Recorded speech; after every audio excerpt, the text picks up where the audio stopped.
സുഭാഷിതം. വെളിപ്പാട് പുസ്തകം 11-ാം അധ്യായത്തിന്റെ 15-ാം വാക്യം വായിക്കുന്നു.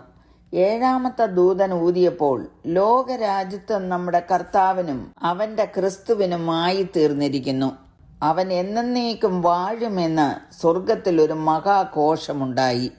The seventh angel sounded his trumpet, and there were loud voices in heavens, which said, The kingdom of the world has become the kingdom of our Lord and of his Messiah, and he will reign forever and ever. കർത്താവായ യേശുക്രിസ്തുവിന്റെ ശരീരമാ സഭ കർത്താവിന്റെ മധ്യാകാശ വരവിൽ എടുക്കപ്പെട്ടതിന് ശേഷം മേലാൽ ഭൂമിയിൽ സംഭവിപ്പാൻ പോകുന്നത് ആത്മാവിൽ യോഹന്നാൻ ദർശിച്ചുകൊണ്ടേയിരിക്കുന്നു. വെളിപ്പാട് പുസ്തകം 11-ാം അധ്യായത്തിൽ 3 പ്രധാനപ്പെട്ട കാര്യങ്ങൾ രേഖപ്പെടുത്തിയിട്ടുണ്ട്. 1-2 വാക്യങ്ങളിൽ ദേവാലയത്തിന്റെ അളവുകൾ എടുക്കുവാൻ യോഹന്നാന് കൽപ്പന ലഭിക്കുന്നു. ജാതികൾക്ക് കൊടുത്തിരിക്കുന്ന പ്രാകാരം അളക്കാതെ വിടുന്നതിനാണ് നിർദ്ദേശിച്ചിരിക്കുന്നത്. ജാതികൾ വിശുദ്ധ നഗരത്തെ 42 മാസം ചവിട്ടുമെന്നും അക്കാലത്ത് ദൈവത്തിന്റെ 2 സാക്ഷികൾ രട്ടുടുത്തും കൊണ്ട് പ്രവചിക്കുമെന്നും യോഹന്നാനെ അറിയിക്കുന്നു.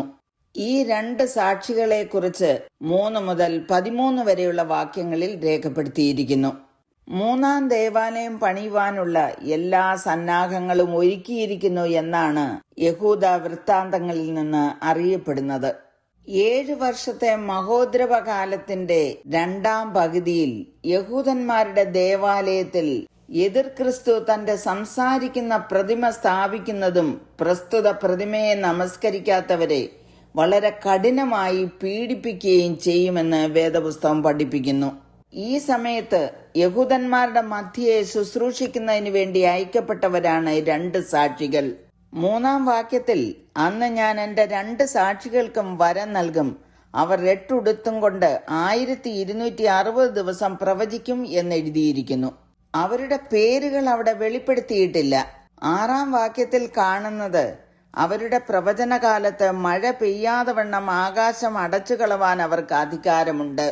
വെള്ളത്തെ രക്തമാക്കുവാനും ഇച്ഛിക്കുമ്പോഴൊക്കെയും സകല ബാധ കൊണ്ടും ഭൂമിയെ ദണ്ഡിപ്പിപ്പാനും അധികാരമുണ്ട്.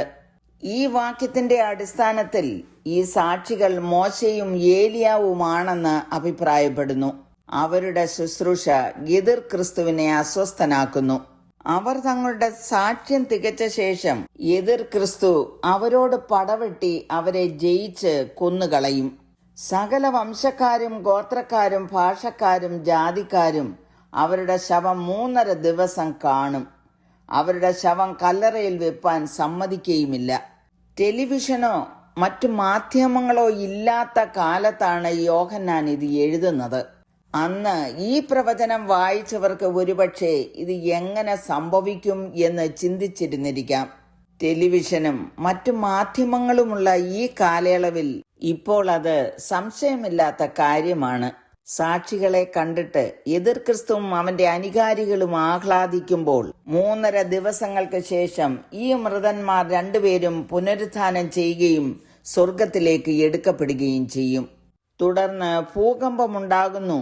ഭൂകമ്പത്തിൽ അനേകായിരങ്ങൾ മരിക്കുന്നു. ശേഷിച്ചവർ ഭയപരവശരായി സ്വർഗത്തിലെ ദൈവത്തിന് മഹത്വം കൊടുത്തു എന്നെഴുതിയിരിക്കുന്നു. ഈ സംഭവങ്ങൾക്ക് ശേഷമാണ് 7-ാമത്തെ ദൂതൻ കാഹളമൂതുന്നത്. അപ്പോൾ ഉണ്ടായ സംഭവമാണ് നാം കുറിവാക്യമായി വായിച്ചതും.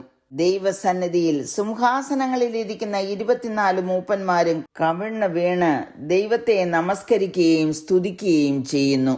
അവർ വിളിച്ചു പറയുന്നത്, സർവശക്തിയുള്ള കർത്താവായ ദൈവമേ, ഇരിക്കുന്നവനും ഇരുന്നവനുമായുള്ളവേ, നീ മഹാശക്തി ധരിച്ച് വാഴുകയാൽ ഞങ്ങൾ നിന്നെ സ്തുതിക്കുന്നു എന്ന് ഘോഷിക്കുന്നു. ഈ സംഭവങ്ങൾ സ്വർഗത്തിൽ നടക്കുമ്പോൾ ഭൂലോകം 3-ാം കഷ്ടത്തിൽ പ്രവേശിക്കുന്നു. മിന്നലും നാദവും ഇടിമുഴക്കവും ഭൂകമ്പവും കൽമഴയും ഒക്കെ ഉണ്ടാകുന്നു. യേശു കർത്താവ് രാജാതി രാജാവായി ഭൂമിയെ ഭരിക്കുവാൻ വരുന്നു. രാജാതി രാജാവിനോടൊപ്പം യേശു കർത്താവിൽ വിശ്വസിച്ച് സ്വർഗത്തിലേക്ക് എടുക്കപ്പെട്ടതായ വിശുദ്ധന്മാരും ഉണ്ടായിരിക്കും.